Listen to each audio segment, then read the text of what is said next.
कहानी शुरू होती है एक छोटे से गांव में, जहां एक छोटी सी लड़की राधा रहती थी।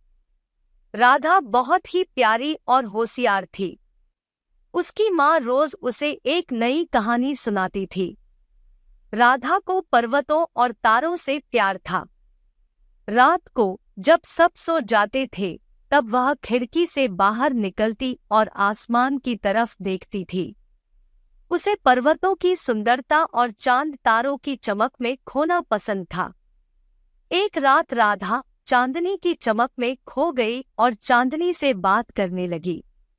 चांदनी जी, उसने कहा, क्या आप मुझे एक कहानी सुनाएंगे? चांदनी राधा को देखकर मुस्कुराई और बोली, हाँ बिल्कुल। कौन सी कहानी सुनना चाहोगी आप? राधा ने कहा, आपकी कोई पसंदीदा कहानी चांदनी जी। तब चांदनी ने एक जादुई बगीचे की कहानी सुनाई। बहुत समय पहले की बात है। एक छोटे से गांव में एक जादुई बगीचा था।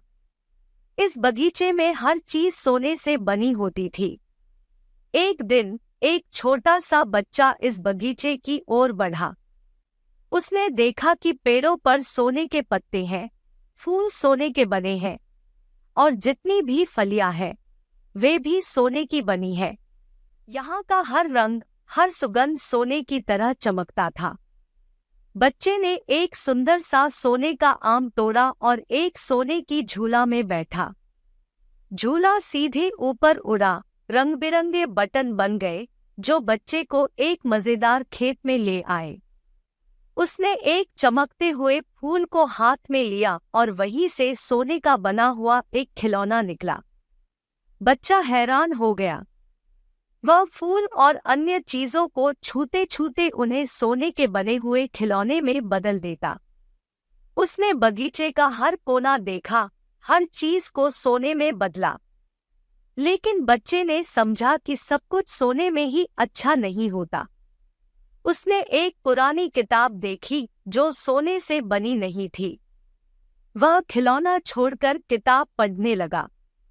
बच्चा समझ गया कि हर चीज की खूबसूरती उसकी असली विशेषता में होती है, न कि उसकी मद में।